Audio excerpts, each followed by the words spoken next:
El dinero en pareja no es solo un tema de cuentas, es un espejo de cómo amamos, confiamos y decidimos juntos, y también de lo que evitamos. Hoy conversamos sobre acuerdos, comunicaciones y errores comunes, para que el dinero no divida, sino que fortalezca. Hola, bienvenidos a un capítulo más de Finanzas en Comunión. Hoy vamos a hablar de algo muy sensible, porque el dinero en pareja no es solo un tema de números, también es confianza, comunicación y sobre todo decisiones. Y cuando no se habla bien, puede generar distancias más grandes que cualquier deuda. ¿No es así, Diego? Así es, Brian, y como lo acabas de mencionar, vamos a meternos en un episodio con algo de adrenalina, ¿no? Así que a los esposos, las esposas, agárrense bien de esa silla porque vamos a meternos en un tema bien relevante, Brian. Diego, y quiero empezar con una pregunta algo incómoda. Sí. O que a muchos le puede incomodar. Sí, y te lo voy a hacer a ti directamente. ¿Tú hablas de dinero con tu esposa en serio? ¿O también evitas el tema al igual que el 90% de los mortales? Y me incluyo, pues yo no estoy casado, pero que yo recuerde, muy pocas veces me he sentado con mi novia con un lápiz en mano y con papel a decir, bueno, este va a ser nuestro presupuesto para cuando nos casemos, etcétera, y vamos a vivir de este modo. La verdad, si lo he hecho una vez y por encimita 5 minuticos es mucho. Okay. Entonces, ¿tú sí hablas de verdad con tu esposa o haces parte de mi club? Pues mira, voy a ser sincero, no siempre he hablado de dinero con ella. En algún momento de mi vida me sentía con mucha potencia para manejar todo el tema financiero. Ella tenía sus propios ingresos, también ella administraba su parte. De hecho, hoy vamos a estar conversando de gestión administrativa, financiera de los esposos. Y luego llegó un momento de tensa calma, ¿no? De tensa calma en el hogar, de esa, ¿cómo decimos? Esa ruleta rusa del matrimonio. Y entonces, claro, la conversación financiera estuvo absolutamente muy ausente de nosotros, pero ya con el tiempo hemos aprendido a conversar de dinero. Y desde que conversamos de dinero, pues las cosas fluyen más. Mira, Brian, voy a confesarme con todos ustedes aquí al aire. Y es que esto hace tal vez unos 4 años aproximadamente, conversando con mi esposa, habíamos pasado por una situación compleja. Y cuando por fin decidimos sentarnos a conversar, nos confesamos. Y claro, desde el aspecto financiero estábamos teniendo cierta competencia. Uh-huh. Yo quería que ella hiciera ciertos ajustes, por ejemplo, en temas de mercado, y sin embargo ella me observaba a mí comprar cosas y decía, yo lo veo a él fresco, yo lo veo tranquilo, entonces aquí todo está bien, yo voy a seguir generando mi propia presión. Y esa competencia entre los dos naturalmente le estaba generando un impacto negativo a nuestras finanzas. Wow. Y ya desde ahí descubrimos que es absolutamente necesario sentarnos y conversar de dinero, Brian. Diego, y otra cosa muy grave es que las parejas tienden a tener estas conversaciones, a hablar de dinero ya cuando es muy tarde, sí. Cuando se sienten colgados, sí. Cuando se sienten alcanzados por las deudas, por las finanzas en sí. Y mira, Brian, que a propósito que lo mencionas, muchos opinan, y de hecho hay estudios, hay estadísticas alrededor de este tema, de cómo incide el dinero en la ruptura del matrimonio. Yo, sin embargo, pienso que la plata realmente no rompe relaciones. Lo que realmente rompe una relación es el silencio, las suposiciones, los secretos, las decisiones unilaterales. Muchos piensan que es mejor no hablar para no pelear, la famosa armonía artificial. Sí. Pero eso es como tener una fuga en el techo, Brian, o como una piedra en el zapato y decidir seguir andando en vez de detenerte, sacarte esa piedra. Y una bomba de tiempo. Tarde o temprano explota. Sí, de acuerdo. Y mira lo que tú acabas de decir, porque precisamente lo que no se enfrenta se acumula. Y la verdad es que al final evitar el tema no resuelve nada, Brian. Pero hablarlo con respeto, con apertura y desde un proyecto común puede al final transformarlo todo. Porque, de nuevo, al final, hablar de dinero en pareja no es hablar de cuentas. Es hablar de lo que sueñan, de lo que temen y de cómo quieren construir juntos. Así es, Diego. Hace poco hablamos de las personalidades. ¿Y qué pasa cuando diferentes personalidades se juntan y forman un hogar? Que pueden haber problemas de dinero. Y ese puede ser el caso, porque no todos vemos el dinero de la misma manera. Así es. ¿Cierto? Hay quien es más ahorrador, hay quien es más relajado, no vive el presente. Otro que yo, pues yo vivo en el presente. Mi novia en el caso sí vive un poco más a futuro y ella es la que me aterriza la mayoría de las veces. Pero a veces no nos entendemos. No nos entendemos y terminamos juzgando al otro, diciéndole, no, Gastón, o la otra cara de la moneda, o la otra cara de la moneda, no, usted es muy tacaño. Entonces, ¿cómo evitar esos problemas? Muy importante el tema que estamos tocando en el programa de hoy, Diego. Sí, ahí antes de introducirnos en esa parte, Brian, a mí se me ocurre esto precisamente. Mira, hay muchas relaciones que tienen mucho ají. ¿Sabes? Cuando estamos hablando de ají, me refiero a la A de asumir. Qué dañino es eso en cualquier tipo de relación. Vamos con la J en ese ají, que es juzgar. Y luego la I, que es interpretar. Y ahí ya comienzan las situaciones a fallar porque lo estamos viendo todo desde nuestra propia óptica, desde nuestra limitada visión de las circunstancias. Y ya luego entonces cuando empezamos a hablar del estilo financiero de cada uno de los miembros de la familia, pues entonces vamos, específicamente aquí del esposo y de la esposa, vamos entrando en un territorio bien, bien interesante. Porque al final yo quiero insistir en algo, ¿no? Aquí no se trata de quién tiene la razón, sino de cómo se entienden. Tú lo planteas y gracias por citar ese episodio anterior, porque de eso se trataba, ¿no? Que vamos a ir conectando una serie de ideas. Exactamente. Para que vamos obteniendo una mejor comprensión. Por ejemplo, hay personas, y seguramente nuestros oyentes se acuerdan del anglosajón, cuando un anglo se encuentra en su matrimonio con una persona de características asiáticas, y no estamos hablando del tema cultural, estamos hablando de la mentalidad con la que administran su dinero, pues ahí estamos hablando de un conflicto natural, ¿ok? Y lo que sucede es que es muy impulsivo el anglo, mientras que el asiático es absolutamente conservador, Brian. Entonces, claro, ahí van a haber fricciones a la hora de tomar decisiones, porque uno quiere salir y apostar de una vez, pero el otro, en cambio, lo que quiere es acaparar un poco, guardar, pensar. Mira que es muy parecido a lo que tú planteas. Ahí podríamos decir que tu novia está en el papel de anglo y tú estás en el papel de asiático, ¿ok? Tú mirando el presente, ella visualizando el futuro. Así es. Pero cuando se combinan las habilidades de los dos, la habilidad natural para administrar el dinero, pues naturalmente ahí es cuando comienza, y permíteme utilizar esta expresión, mi querido Brian y Carlos, la magia. Ahí es donde comienza a ocurrir la magia, porque al combinar tu temperamento con el mío, empezamos a tomar mejores decisiones financieras y nos evitamos esa etiqueta, ¿no? Que tú eres un tacaño o que tú eres un malgastón, una malgastona, porque al final el problema no es el dinero, sino otra vez, mira, lo que no se dice. Por eso es tan valioso hacerse preguntas que no suenen a juicio, Brian, sino que sean más bien preguntas curiosas. Porque fíjate que una cosa es el temperamento que tú tienes, pero otro también es la educación financiera que tú recibiste a lo largo de tu vida. ¿Qué implica la educación financiera, Brian? ¿Cómo se hablaba de dinero en tu familia? Y esa es una pregunta que vale la pena hacerse con la pareja. ¿Cómo se hablaba de dinero cuando tú eras niño en casa? Y arrancar una conversación curiosa y volvernos un niño o una niña curiosa haciéndole preguntas a nuestra pareja, o preguntarle, y yo no sé, Brian, si se te ocurre ahora y lo quieras contar, pero ¿cuál ha sido tu peor susto económico en la vida? ¿Y qué aprendiste de ese susto? Susto. Pues yo creo que en lo personal, cuando uno más le da susto, o cuando a mí más me ha dado susto, es cuando veo mi cuenta en cero y estoy en el exterior. Ok.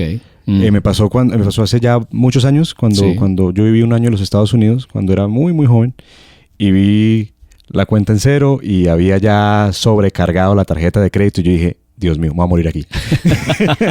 ¿Para dónde agarro? Claro. Entonces, claro, eso me ayudó, digamos, que a ser más organizado con mis finanzas. Buenísimo. Entonces, fíjate que tú, en tu caso con tu novia, tener ese tipo de conversaciones donde desde la vulnerabilidad tú le cuentas ese momento, esa sensación que tuviste, pues eso le permite a la otra persona también entender tú cómo ves el dinero, cómo administras el dinero, pero tú también conocer la historia del otro. Una pregunta que a mí me encanta hacer en sesiones de coaching, y vamos a aplicarla aquí ahora a la perspectiva financiera, y es que si tiempo y dinero, Brian, esta es una pregunta fantástica. Quien quiera hoy sentarse a conversar con su esposo, con su esposa, hacerse esta pregunta: si tiempo y dinero no fueran un problema, ¿qué harías distinto? ¿Ves? Ese tipo de preguntas comienzan a llevarnos a un escenario totalmente distinto. Ahora, no se trata de tener una respuesta perfecta a cada pregunta. Realmente lo que esto busca es abrir la puerta al entendimiento, al respeto, a conocer la realidad de la otra persona. Hay algo que necesitamos tener todos claro, y es que mi pareja no ve el dinero igual que yo. Así es. ¿Ves? De hecho, nosotros tres acá, Carlos, Brian y Diego, si nos sentamos a hablar de definiciones de dinero, de importancia del dinero, de cómo administramos nuestro dinero, vamos a tener posiciones absolutamente distintas. Puede ser que coincidamos en algo, pero al final van a haber diferencias. Entonces, desde esta perspectiva, es como cuando comienza el verdadero diálogo financiero, Brian, y cuando comenzamos nosotros a entender y a ponernos un poco en el zapato del otro. ¿Te das cuenta? Así es. Diego, y yo creo que una de las preguntas más tensionantes en la vida de pareja en cuanto a finanzas es cómo manejamos los gastos. Sí. En una sola cuenta, metemos cada gasto en una cuenta diferente, pagamos todo a medias, usted paga uno, yo pago otros. Y voy a utilizar la misma palabra que tú utilizaste hace poco. No hay una fórmula mágica. No hay una fórmula mágica. Entonces, ¿cómo podemos llegar a un acuerdo en esta pregunta tan interesante y al mismo tiempo que puede incluso llegar a dañar un hogar? Sí, absolutamente. Aquí miren, yo recuerdo, Brian, una frase de mamá y ella siempre me decía, o me dice, porque pues mamá todavía está, gracias a Dios. Amén. Y me dice, hijo, uno realmente conoce a la otra persona el verdadero carácter hasta que se atraviesa el dinero. Préstele plata a esa persona y cuando te incumpla y ya tú comiences a conversar con ella te vas a dar cuenta realmente. Entonces igual es en el matrimonio y por eso es tan importante empezar a hablar de dinero desde el noviazgo. Con los hijos nuestros también empezar a hablar de dinero muy temprano porque realmente comienza una dinámica distinta en nosotros. Voy a irme ya muy directo a la pregunta que me acabas de hacer, y es que al final no se trata si tienen una o tres cuentas, sino que realmente haya transparencia, que haya claridad y que hayan acuerdos justos para ambos. Y eso no es fácil. No, para nada. Para nada. Mira, dividir los gastos no es solo repartir números, Brian, es repartir confianza. Y yo sigo insistiendo, hablar de confianza. La confianza es una palabra que hoy por hoy es una palabra que está o sobrevalorada o infravalorada. Y eso es un tema que es realmente relevante en la vida. Entonces, voy a repetirlo, no es solo repartir confianza, responsabilidad, sino que también estamos hablando de sueños. Hace poco estuvimos en Fusagasugá y yo les preguntaba a todos los asistentes allí al programa de educación financiera y les decía, ¿existen los hogares felices? ¿Tú qué opinas, Brian? Yo pienso que sí. ¿Tú qué dices por allá, Carlos? ¿Sí? ¿Sí? Ok. Pues yo creo que, en este mundo nadie tiene la felicidad al 100%. Okay. Eso es casi imposible, por no decir imposible. Pero yo siento y uno logra ver y logra percibir que sí hay hogares mucho más felices que otros, claramente. Ok, yo les voy a proponer entonces romper ese paradigma. Okay. No hay hogares felices. Okay. Hay personas felices que se juntan con otras personas. Okay. Porque muchas personas pretenden o se casan buscando la felicidad. Okay. Pero si ya tú no eres feliz, lo que vas a hacer es ir a amargar a ese otro cristiano o a esa otra cristiana, ¿no? Entonces necesitamos partir desde nuestras propias experiencias. Por eso tampoco hablamos de hogares sanos financieramente. Hablamos de personas financieramente sanas que se juntan. ¿Bien? Entonces, vamos a irnos a 3 ejemplos claros acá, porque este tema de administración financiera es de las cosas más relevantes, pero también complejas, y creo que hemos hecho esa antesala antes. Entonces, el primer ejemplo es, si uno gana más, ¿qué es lo justo? ¿Aportar lo mismo en dinero o en proporción al ingreso? Esa es la primera pregunta a discutir acá. Y ya ahí puede empezar un agarrón de mechas, ¿no? Sí, total. La segunda pregunta sería, ¿qué gastos son realmente de los dos? ¿Y cuáles pueden tener cada uno por su cuenta? Y la tercera pregunta es, ¿cómo nos aseguramos de que ambos tengan un pequeño fondo personal para no tener que pedir permiso por cada gasto? ¿Ves? Entonces, a partir de esas 3 preguntas, ahí empezamos entonces a definir cuál es el plan estratégico que vamos a diseñar. Yo por aquí traje unas notas para hablar de este esquema de administración financiero en pareja. ¿Te parece bien, Brian? Excelente. Lo primero sería la cuenta conjunta. Aquí los ingresos, traemos los ingresos completos de ambos a esta cuenta común de la cual se pagan todos los gastos que conciernen al hogar, a la vida conjunta. Y por ejemplo, aquí estamos hablando de la renta o de la hipoteca, de la comida, del transporte, de las vacaciones juntos. Esa es la primera alternativa, ¿ok? ¿Qué pasa si sobra dinero? Que es lo ideal, ¿ok? Entonces, ahí lo transferimos en partes iguales, yo les diría, después de haber reservado su porción de ahorro. Es decir, del excedente, entonces nos repartimos un 50-50 a la cuenta privada de cada uno para que cada persona, miembro de la familia, el esposo o la esposa, pues tenga la libertad y no tenga que estar pidiendo permiso por todo, ¿no? Por ejemplo, comprarse un par de zapatos, un lujito o cualquier otra cosa para más adelante, ¿no? Así es, Diego, muy interesante. Y ahorita que menciona los zapatos, me acuerdo cuando salgo con mi novia a los centros comerciales, que siempre que pasamos por la tienda de los sneakers, ella siempre me jala porque sabe que yo voy a entrar a ver qué hay nuevo, para ver qué puedo conseguir para ampliar la colección de zapatos. Diego, pero hablaste de una cuenta conjunta. Así es. Me imagino que también hay una cuenta personal. Única, así es. Sí, vamos a hablar primero de la cuenta única porque ya luego sí hablamos de cuentas separadas. Okay. ¿Vale? Entonces, la cuenta única consiste en hacer la suma absolutamente de todo lo que gastan por semana, Brian. Yo acabo de mencionar semana, pero puede ser también quincena o el mes, según se le acomode a la pareja, ¿verdad? Según la costumbre que ustedes ya tengan. Y del total, cada quien deberá dar una parte. Para definir esa parte, entonces necesitan cooperar basándose en algunas opciones que las voy a traer acá. La primera es la 50-50, muy similar a la anterior, donde cada quien paga la mitad de la cuenta total. ¿Ok? Ese es el famoso sistema americano. ¿Lo conoces? Cuando salimos te invito, pero esto es sistema americano. Ah, sí, 50, o sea, consumamos lo que consumamos, pagamos por partes iguales. Así es. Sí, que a veces uno sale tumbado, porque a veces todos piden hamburguesa y una botella de agua, uno termina pagando 30,000 pesos. De acuerdo. Bien, entonces ese es el modelo 50-50 o el equitativo, que es donde cada quien da el equivalente al sueldo que tengan, es decir, proporcional. Okay. Si tú tienes un ingreso de 5 millones, tu esposa tiene un ingreso de 3 millones, pues proporcionalmente cada quien aporta a eso. Ya no estamos hablando del 50-50 y podrían decir algunos, claro, ya en este no salgo tumbado, ¿no? Justo con el ejemplo que traías que es muy adecuado, pero todo depende de la forma y aquí volvemos, ¿no? Todos los modelos son interesantes, todos son prácticos, todos son funcionales, pero va a depender de la mentalidad de los dos esposos, cuál van a utilizar con el que se sientan, de hecho, mucho más cómodo. Y el tercero, Brian, aquí ahora sí hablamos de cuentas separadas, no camas separadas. Ok, importante la aclaración. Claro, cuentas separadas. Aquí cada uno lleva la administración de su dinero de forma absolutamente independiente y realiza los pagos de cosas específicas que anteriormente se hayan repartido entre ellos, ¿verdad? Es decir, yo me voy a encargar del arriendo, tú te vas a encargar de los servicios, puede ser que hagamos un mix y entonces la alimentación, si vamos 50-50, 50-50, el asunto es que en cuentas separadas, pues ya allí cada quien o nos distribuimos, pues, como lo acabo de mencionar, cuál es la responsabilidad que tiene cada uno. Okay. ¿Cuál de las tres es la mejor? Voy a insistir, la que ustedes definan. Ustedes pueden escuchar a algún influencer en redes sociales y decirles que la mejor quizás es la de cuentas separadas o la de la equitativa, la de la cuenta única, pero realmente es la que mejor se acomode al estilo de ustedes dos, la que los dos realmente se sientan cómodos.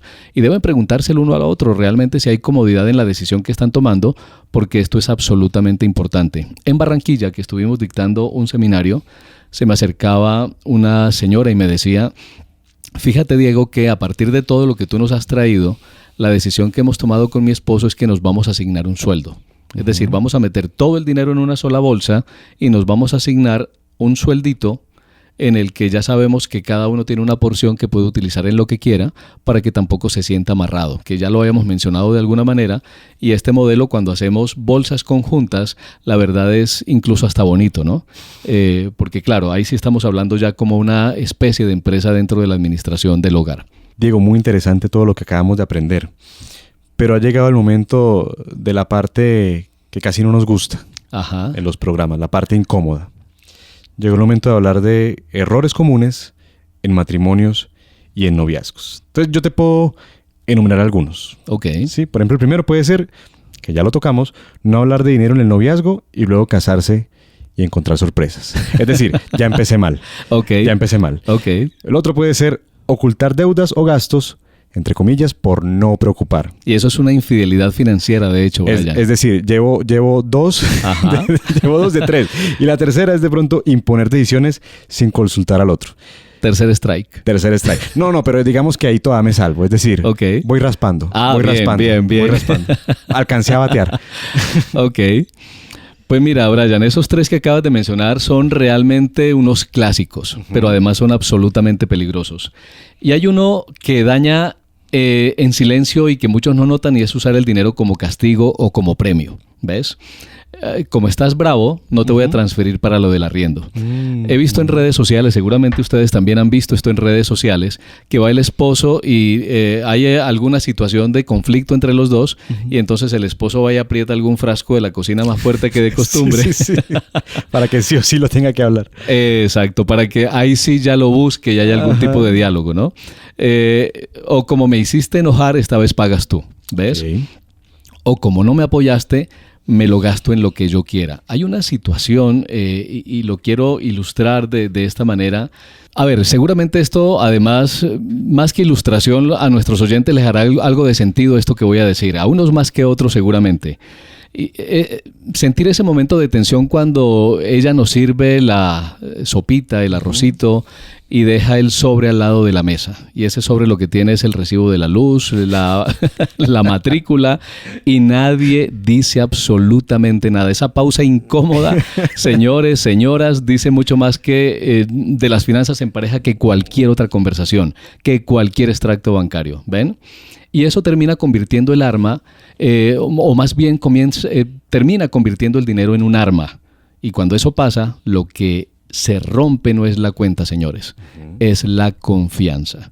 El dinero no debería ser un terreno de poder ni de venganza, debería ser una expresión de respeto, de cuidado, de ese proyecto común. Cuando nos casamos, estamos hablando de un proyecto de amor. Eso suena muy romántico, suena no es otra cosa que romántico, pero realmente es esa empresa que estamos construyendo para construir a futuro, para lograr a futuro. Y otro error común, Brian, es dejar en manos de uno solo la administración financiera como si el otro no tuviera ni voz ni voto, ¿ok? Es cierto, debería ser el líder de la administración financiera de los dos el que tenga mejor esa capacidad, pero el otro no se desentiende. Pero sabes que eso pasa mucho en la comunidad latina. Ajá. Es muy común en los latinos, dejar que la persona que más tenga ingresos sea el que controle Así es. todas las finanzas del hogar. Y mira que no es una regla que se va a sostener en el tiempo que el que más gana sea el que mejor administra. No necesariamente es eso, ¿ok? De hecho, mi esposa es una extraordinaria administradora. Sobre todo cuando hemos pasado por esas situaciones difíciles que implican finanzas, ahí es donde ella saca sus mejores habilidades, ¿ves?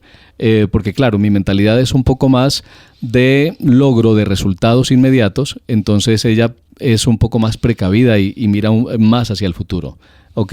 Ahora, otra situación peligrosa de esto es, ¿qué pasa si esa persona que es quien normalmente viene administrando el dinero se enferma, fallece o simplemente se agota de hacerlo?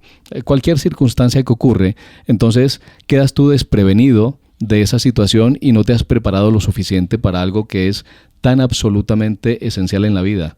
Porque, Brian, creo que lo hemos dicho en otros episodios, y absolutamente todas las decisiones de nuestra vida implican decisiones financieras, ¿ves? Así es. Las finanzas están inmersas en toda nuestra vida.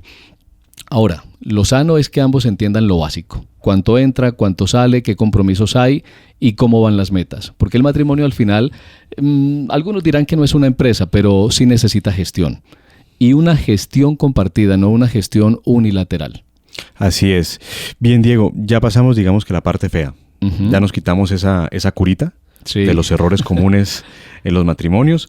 Y ahora vamos por ese rayito de luz. Sí. ¿Qué estrategias existen para que podamos soñar y que podamos decidir juntos nuestra vida financiera? Pues vamos con 3 muy concretas. La primera es tener metas compartidas a corto y largo plazo.